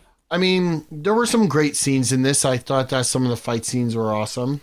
The fight scenes were epic. The fight when the heroes came together to fight Superman, or the end scene when they're all fighting together, those scenes were awesome. They were a lot of fun to watch. Yeah, I agree. Like, there was that great scene where the Flash was running around Superman, Yep. and all of a sudden Superman's eyes Catches just him tracked out the corner of his It was eye. Just, all of a sudden, and Flash's face was just so epic for that. Like, Yeah, he knew he was about to get his ass tossed. Oh shit, you see me? Stuff like that was great. Wonder Woman, again, a saving grace in this movie. God, she just was the saving grace to begin with. She's the saving grace of the DC universe. So here's the thing. I can't be a DC hater if I say Wonder Woman is so awesome, because in Batman vs. Superman, she was probably some of the best scenes. She stole the movie, in my opinion. And the same thing with Justice League. And in Justice League, all her scenes were some of the most fun, exciting, and or funny scenes. So thank God they have her in this universe, because she's killing it and kind of the glue that's holding this all together, in my opinion. And then another scene that I actually really liked, which was such a cock tease, man, when they showed the Green Lanterns and that fight scene.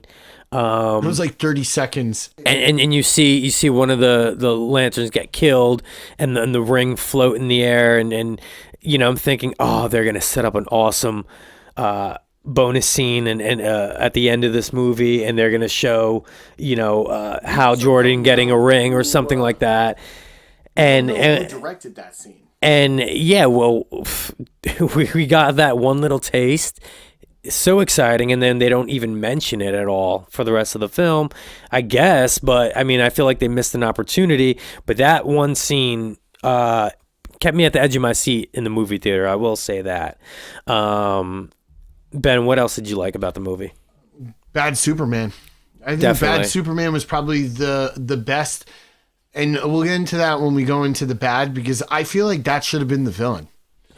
Like, that would have been let's actually just get into it right now. You're right. I feel like Bad Bad Superman was one of the best parts of that movie, and also kind of one of the worst parts, because they missed an opportunity for this cool storyline. That was one of the most cohesive moments of all of them together, was when they were trying to stop Superman. I don't know if you remember this, but like a few years before this movie came out, when it was like, the leaked scripts and stuff like that, or plot points, it was supposed to be Justice League Part 1 and 2. Yes, I do. And they were hinting at Superman coming back to life as a villain, and it took the Justice League to stop him. And then he snaps out of his amnesia, whatever the hell it may be. And in Part 2, they come back to fight Darkseid and kick ass or some villain, right? Or I heard it was going to be Steppenwolf in this one, in Part 2. So seems a lot cooler to me than the story that we got, and I'm sure a lot of people out there agree. I'm not a Superman fan. And that moment when he steps up there and he's just beating, like, he's not even beating their asses. He's kind of just like, he's not sure of who he is. He's got these powers, and he just keeps swatting these flies away, like, Yeah. But they came together and they stopped him. Didn't they just bring Amy Adams out there, and all of a sudden he remembered who he was? It was a freaking whole nother Martha moment, man. It was Martha. I was like, that's my mom's name is Martha. They should have done like where they just like Wonder Woman just so and I think the problem with this was there was two different directors. It seems to me that there was two different directions that this movie was trying to go. Studio interference. There was literally parts of the movie where I sat there feeling like I'm watching two different movies, and you could see what one director did and what the other director added. So that's some of the bad, and also Flash, they made a little too goofy for me. I mean, that's cool. He could be the lovable Barry Allen and everything. But I kind of feel like they made him such a nerd, or like remember that moment where he's like kicking ass I think it's toward the end, and he's like helping like people kick ass, and he like throws Wonder Woman or sword, and then he trips or whatever. He trips. I'm like, all right, this guy just did this awesome freaking scene, and you're gonna make him be that doofy that he. There's trips? Also that weird scene with him and that immigrant family or that refugee family. Oh, that God. like for some reason they kept showing us. There was like small 4 cutaway scenes of this family, and then family from who knows where, some made up place, moving them further down this. You could have had Flash save people and had that same emotional range for that impact of that scene without the buildup of the family. He could have just saved a random family at the end of the movie in a car, and I'm like, oh, dope. Yeah, Flash did what he's supposed to do: be quick and save something. Instead, we had like 4 or 5 cutaway scenes with this family, I think, eating porridge by a wooden stove. Like, what the hell? Yeah, and all of a sudden the bombs start dropping later on. It was... And then I guess lastly, to wrap up the bad portion, trust me, we didn't even get into the ugly yet. I didn't really even care for the new characters. Like, I wasn't invested into Cyborg, Flash, Jason Momoa seemed different than Aquaman, he did in some of the trailers. Then I did, like, if something happened to Lois Lane in this film, I would have cared more about her than if something happened to Cyborg, because I wasn't invested into his character. I like Amy Adams at all. So, yeah. I honestly, I can't stand Lois in these films. I like Amy Adams as an actress. I can't stand her in these films that much. But there was a lot we don't have anything. Yeah, we didn't have any like real attachment to Cyborg. Not really much to Aquaman. You know, and so I guess, you know, that's what I felt the film needed a little bit more of. But here comes the ugly. So let me just reiterate. We are not haters of DC by any means, because I really do love some of their storylines. Yeah. But they kind of just... what did they do with this movie? Because the CGI shave job they gave Superman, like, I remember the first scene you see him, I remember looking at the screen being like, what the heck? Why does he look so weird? Why does he look like he had Botox or like plastic surgery done, a facelift, you think something? It's worse than Steppenwolf? Hang on, let's one CGI blunder at a time. Then the next scene where you see him again, that's when I remembered sitting in my seat. Oh yeah, they had to come in and do reshoots of this, and he was doing another movie, and there was a whole thing on the internet for like a day. But then you didn't realize that it would have that much effect on how much he actually looked when it came to the edit of it. And I was like, oh, all right, whatever. So that was pretty bad and ugly. But dude, the villain, Steppenwolf. I played video games that looked cooler than this villain. I was like, oh, are we playing Destiny 2? Like, actually, that's even an insult to the programmers of Destiny 2. I think Final Fantasy 7 was at PlayStation probably had better graphics. Lazy graphics. And there are people on the internet who will argue that I don't get. So hate. Like, I remember there were people posting pictures of Steppenwolf from the trailer. Okay, and I'm going to say this. The trailer Steppenwolf is completely different than the film Steppenwolf. The whole trailer of Justice League is completely different than the movie we got. There was so many scenes that were in the trailer of Justice League that they cut out of the movie or changed. Yeah. So I believe you when you say that Steppenwolf thing. The same thing with and think about it. How much money do you think it cost them to make a 1.5-minute trailer of 2 scenes of the villain where they could put all the money to making it look good in that?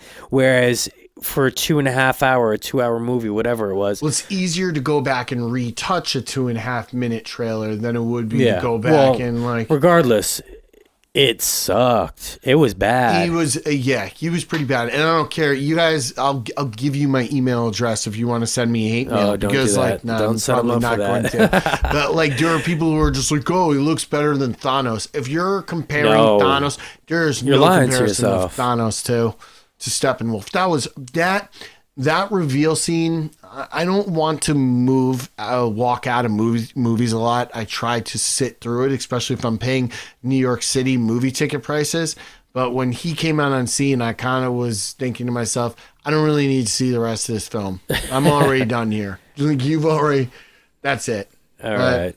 So I guess it's a half a thumbs up for Justice League, not a fully wrecked thumb. All right. I'll put it on the background when I'm cleaning my apartment. Yeah, you know what? I've actually watched it twice, just because I was like, should I see it a second time to see if it gets any better? It didn't. But There are entertaining aspects of it, like we said. All right, let's move on. Let's move on. Star Wars. All right, you ready to fight? We completely disagree on this. I actually enjoyed The Last Jedi. John wanted to poke his eyes out. Yeah, there was, again, parts I really enjoyed, and then parts that, man, I just felt so disappointed. I'm a part of that portion of fans that just really didn't care for it that much. All right, this was actually the first Star Wars movie where I left the theater where I didn't feel like I was really even watching a Star Wars film. I really loved Rogue One, and I really loved and adored The Force Awakens. I know a lot of people had, problems with The Force Awakens, saying, oh, it was too much like the originals, but I loved the nostalgia aspect of it. I thought it was a great way to combine the older generation of viewers with the newer generation of viewers. And even growing up as a kid, watching episodes 1, 2, and 3 as teenagers, I still left those theaters saying like, oh, cool, that was a Star Wars film. For some reason, and I'm one of the few or the portion of the audience that feels this way, I didn't really enjoy it that much. There was parts I loved, but so many parts that I really didn't like. Now, I know you, on the other hand, I actually quite enjoyed this. I thought it was great. I wouldn't put it in my top 2 because Empire Strikes Back and Rogue One was fantastic. For the record, I would put it in my bottom 3. See, I wouldn't put it down there. I understand where you're coming from, where you said that you didn't feel like it was a Star Wars movie, but I loved the fact that I left that movie theater going, man, I have no idea what direction they're going with this. And you know what? I think that's exactly how fans back in the 1976, 1980s felt when they left Empire Strikes Back and they first heard that Darth Vader was Luke Skywalker's father. They went, man, where are they going with this? And that's what I think it was driving towards. I could see that, and I can appreciate that, this for is a sure. middle film in a trilogy, and I think that we're only getting partial picture here. So, of course, a partial picture is not going to look so great by itself. I think a lot of fans had expectations that weren't met. Yes. Which I'm also okay with, but in that same breath, I will say there were parts of the storyline that just felt wasted or just throwaway that I was like, what the hell's going on? It did feel like they were kind of changing the Star Wars realm molding it into their own hands. Mm-hmm. Yeah. And I mean, all right, so let's talk about the scenes that we really like before we start crapping, or at least before I start crapping all over this. Trust me, there were scenes in it I didn't really care for. All right, so the good. And these are some scenes that we agree on, and then maybe some scenes that there's parts of it that we're going to debate. All right, so let's start with the Red Room scene. A lot of fans love this scene. I happen to love it and also have a few problems with it. Let me hear your perspective first. Now, I liked how Snoke, quote unquote, died because we don't know anything about Snoke. And I think that's a big problem that fans had with this scene is that how are you going to kill the character you haven't even really properly introduced yet? But that is the mystery behind it. And he can be used as a tool or he just connect Yeah, Rey I guess that's the excuse your side is Kylo. Using for this argument. I mean, he could not be dead. How do you know he's dead? Yeah, I feel like if he's dead or whatever, I just felt like it was a build-up for not a good payoff. He's supposed to be some supreme Sith Lord, and I don't think that we're gonna. But they never said he was a Sith Lord. They never once said he was a Sith Lord. They called him Emperor Snoke, which could be very reminiscent of Emperor Palpatine. No, but he was a Sith Lord though, because he had powers. He had Jedi powers. He had Jedi powers, and he used Sith lightning, which I understand that. But maybe he just dabbled in the dark side. He wasn't technically a dark side. All right. Well, still, that doesn't. I mean, if that's your rebuttal for, he's mentioned many times in some of in some of the novels in between. Of course, yeah, he has a much bigger. And how do we know they're not going to revisit him in other movies? Because they're planning on movies way past 2020. So if they do like a Old Republic movie, Of maybe course, they'll bring him back. and that's where I agree. That's probably the direction they're going. I guess to sum up what I'm saying, I understand where you're coming from. Where it they was just a killed build him up, off and they kill this guy off, and they kill him off from an emo and a rook. Okay. That Yes. if he is the guy pulling all these strings and he's so powerful, and they show him powerful, How did he how is not- he getting taken out that easily? And there are some people who are arguing he wasn't. Like, he knew that was going to happen. I mean, one of my other arguments why I like this movie is we don't know what's going to happen in the next one. But, Okay, and I could see that avenue. But I see it. agree with you. It was just it was sudden and felt forced. Yeah, very forced. But let's talk about the rest of that scene, because again, now I'm going to say I love the rest of the scene, and then I also hate it for the same reasons. So, awesome freaking battle scene, Yes, right? very cool. We got Kylo and Ren back to back. Who knows what their relationship is yet, but they're kicking ass together. They look good kicking ass They together. did look good cooking And ass. it's a cool kind of like turning point in the film where it's like, are they together? Are they, whose side are they on? What's about to happen? You want to know my problem with this? It should have been at the end of the movie, or it should have been an end of the movie scene. No, that's not. This is my problem again. Ready? They're kicking ass. Awesome scene. Cool. The way they filmed it as well. Visually looked cool. But they're fighting these red guards, right? Again, one is supposed to be a Sith Lord, right? Kylo. Oh, well, he's not technically Sith yet, but he's Okay. dark side. He's Let's put it this way. he's dark Jedi. Okay, Or- let's put it this way. In episode 1, Mofo's stopping laser beams midair With their hands. with his hand, no problem. He should have had pretty an easier badass. time. He should have fucking be killing these Red Room dudes. Not only these Red Room dudes who aren't with these special Jedi powers, or at least that we know, right? No, they didn't I use think it they're all. I think they're just guards. Now the chosen one, Right. Ray and Kylo should be kicking these guys' ass. No problem. Not only that, you guys see what they're wearing?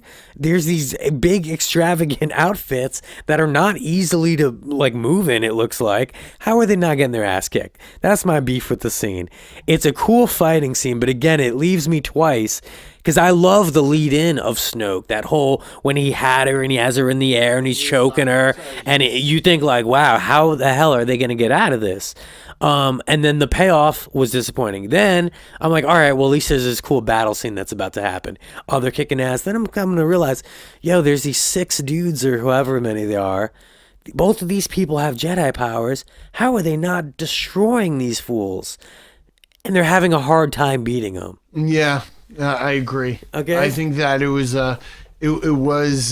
believability and continuity like in fault, but All right, so another great scene in the movie that we can both actually agree on without arguing is the rebel ship blasting into the enemy ship in light speed. that was massively cool. That was a cool visual effects. Visual. Yeah. I like the part where when the explosion happens, there's no sound in space. So when they show the It just scene, shows- it's just silence in the theater. But you see the crazy explosion, You the see impact. the light speed path Yeah. of the ship and then the destruction path, because obviously their ship got destroyed going through it, but it also blew that side wing off of the what was that, Snoke Star Destroyer.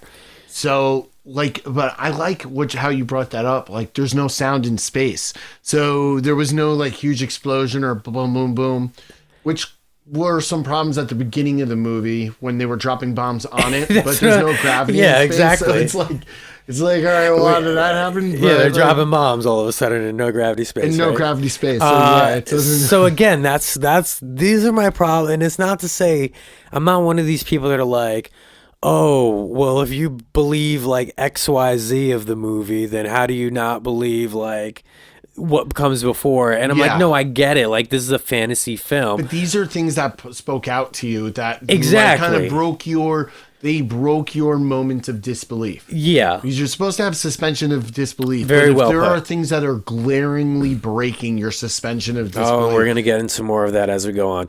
But yeah, all right. So again, that scene, and again, it was cool to see, purple-haired chick. I forget her name, girl from Jurassic Park. Sacrifice herself again. If you look back at that entire portion of the storyline, Poe's kind of a dick. Yes, but again, we can get into the argument because this is what's all over the internet and message boards and post and comment sections. Is exactly the fact that yes, Poe was definitely a dick when you look back on it in hindsight. But all they had to do was inform him of the plan. There was a lot of miscommunication in that scene. That again, there goes my what'd you call it? The suspension of disbelief. Yes, because I'm like. All that one person just had to say one thing to one other person, it's and like, this hey, whole Poe, this is what we're doing. Yeah. One sentence, and I'm on board. Dope. That could have saved Finn and the other girl from going to the the Las Vegas planet. Oh God, don't even get me started. started. But then they wouldn't have introduced Vegas. the kid slave, and that leads into a whole. Oh my God, I can't wait till we start talking about that crap. Anyway, all right. Should we talk about Luke now? Like this movie.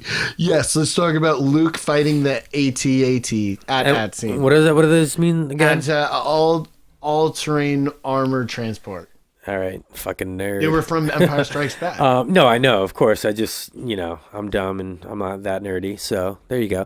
But that scene was awesome. Yeah. And that was one of my favorite scenes of the movie. Again, Luke comes out totally badass in front of all these, I'm going to just call them AT&T machines. AT&T. He takes out a blue lightsaber. And he just stares them down like, come on, bro, bring it. See, and I'm just like, oh shit. Because it's going to be an awesome scene. Some shit's about to go down. What are you going to say? I like how he had the blue lightsaber. That was like Jedi Luke back, And there's Kylo again being kind of like a sniveling emo little snot. Like, aim all your guns at that man. Yeah, you better get him, blast him, whatever. Let's waste all our ammunition, or I don't even know what those things run on. I don't know what they are. Laser billets or whatever. Power surges. Anyway, again, don't tell us what they are if you know what they are. I don't care. Let's get back to the point of this. It was a pretty badass moment. And he gets blasted. And though, that he's going to be fine. I'm thinking to myself, he's just going to be, chilling. He's going to be not even, dust on him. And when the dust settles, he kind of, what does he do? He brushes off his shoulder, right? And he's just all right. It's the scene we've been waiting for throughout the whole movie. Yes, exactly. Since he first appears on screen, which I know you hated that scene too, which I kind of. So, yeah, we get to, and then when you see him battling Kylo as well, you see him doing these crazy Jedi moves and twists and spins. He's doing and turns he's doing I don't know how nerdy people are out there, but he's doing a very Ip Man, kind of like Bruce Lee type moves, where all of his moves were defensive dodging moves. Yeah. He never once tried to strike out at Kylo, which then goes into him being a projectural. I have no idea what the Bruce Lee reference was that you used, but I'm sure there are listeners out there who know what you're talking about. But no, I see what you mean though. He did all defensive moves against Kylo, never touching him, which then but still kind of kicked his ass in the process of doing it. Well, he let Kylo defeat himself. Yeah, and then I guess this is the scene where we argue again. Oh, yeah. Well, okay.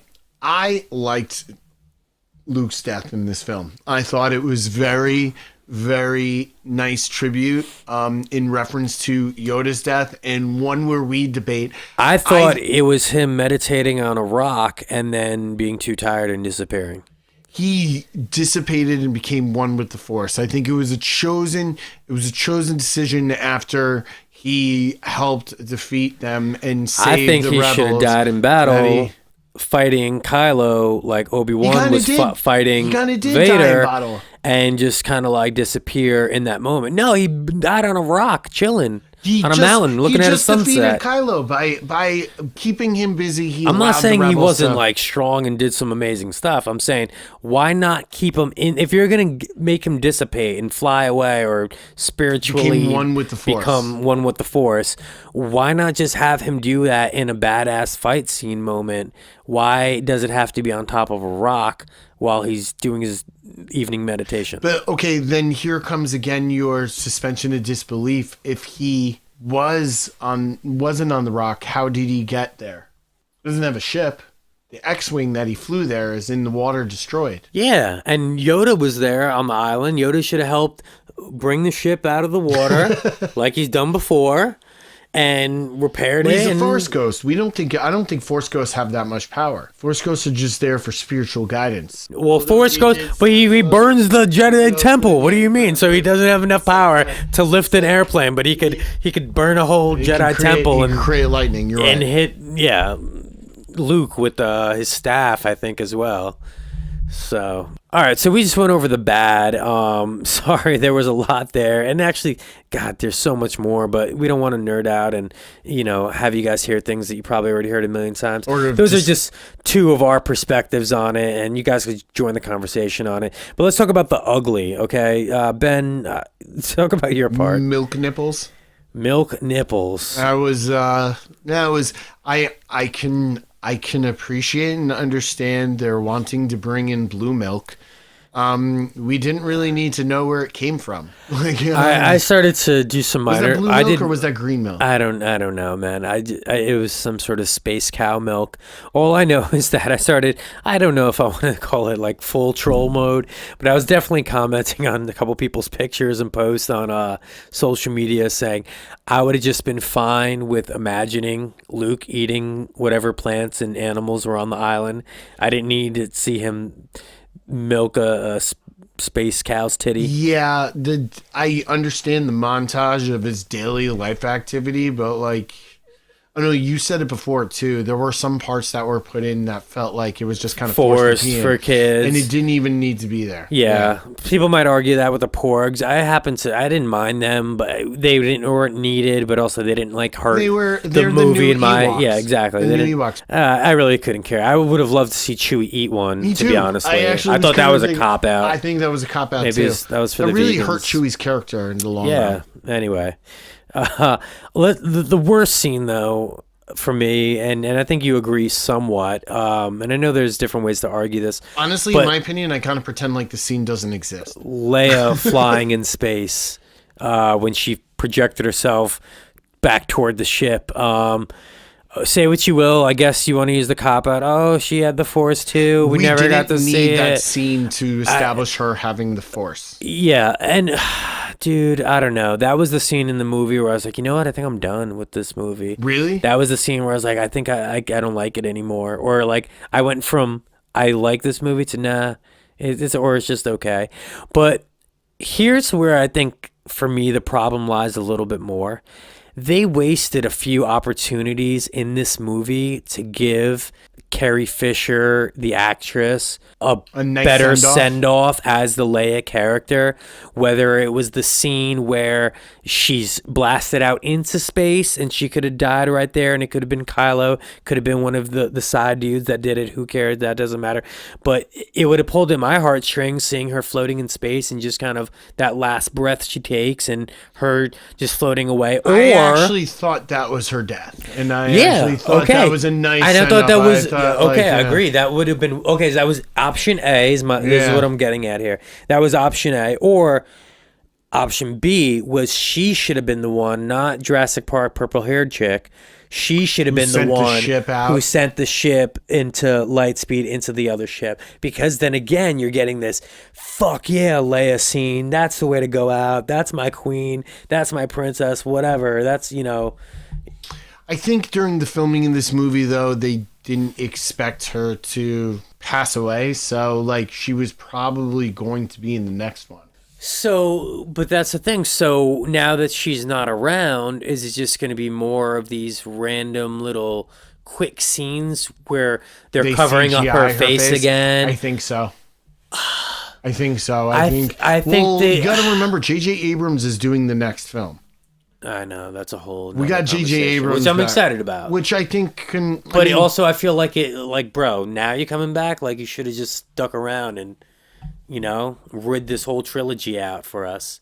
Yeah, because I love right. him as a director, writer, whatever. Everything he does is great. Yeah. But anyway, I think they missed the mark with Leia, and that's probably the thing that I find the ugliest about this movie is that they could have gave her 2 proper send-offs, and they missed the mark. And like you said, now they got the character around for another film, and chances are majority of it is not even the real actress. It's computer generated or whatever they do. Yeah, they'll probably do what they did with Tarkin in Rogue One, which was good, but it was also he wasn't in it too much where it was obvious. Exactly, yeah. Where there was a couple scenes with the Leia where I was like, oh, this is the scene that I think she wasn't around for, and they added this after her death. So, but I will say this. I did watch it a second time, and I did enjoy it the second time more because I didn't go in with the same anticipation or hopes. And knowing what I know now, and this is the hard pill that I had to swallow, and I think maybe other people who haven't thought this yet need to hear it. When Disney bought this from Lucasfilms, they did not just plan on making, this next trilogy and then a Rogue One prequel. They are going to be making many, many more of these Star Wars movies. Hence is why we see that little kid at the end with the broom. Which I actually love that scene. I thought that kid foreshadowed Darth Vader. You have a kid born in slavery. With these powers that he's not familiar with. And he's standing there looking out at the rebellion flying away after they just destroyed, the tyrannical power, holding the broom out like a lightsaber. I thought it just totally foreshadowed, a kid who I'm rolling my eyes so hard. He hopes because we get it. No, we get where you're going with this, but it also gave us the whole reason for the stupid casino scene. Yeah, you're right. Introduce that. But again, the point of what I'm saying is that I had to swallow the bitter pill of this isn't ending with just Rey or Luke, Leia, and Rey or Kylo. No, this is going to be movies that our kids or grandkids are going to go see because Disney purchased this for $1 billion, whatever it was. $4 billion, which they've already made back, I think, twice. They spent money on this. They're going to milk this space cow tit for everything that it's worth. Yeah. You know what I mean? So once I realized that and I went to go see it the second time, I'm like, all right, cool. I can deal with all this stuff. Again, some choices I wouldn't chose. I think JJ is going to come in and have to clean up a mess, but I'm excited because I really liked The Force Awakens. I really liked Rogue One. And I was a huge Lost fan. And JJ's also made, and then everything else in between Lost and The Force Awakens. I mean, that JJ Cloverfield, I enjoyed a lot. It's freaking awesome. He has a great creative mind. Yeah. And he's the man for this kind of franchise, I think. We'll see. I had high hopes for episode 9. I know there's a lot of fans out there who were let down by episode 8, and I understand where you're coming from. I can't wait to see how this is going to end. All right, so with that, let's close out this episode. We had a lot to unpack and a lot to look forward to in the upcoming months. Join the conversation with us in the comments section, and make sure to like, share, and subscribe. And if you feel that we were harsh with any of these statements expressed in today's podcast, remember that although we are a-holes, we are not 100% a dick. Until next time, I'm J Days. I'm Ben Metlis. We're out of here. Peace.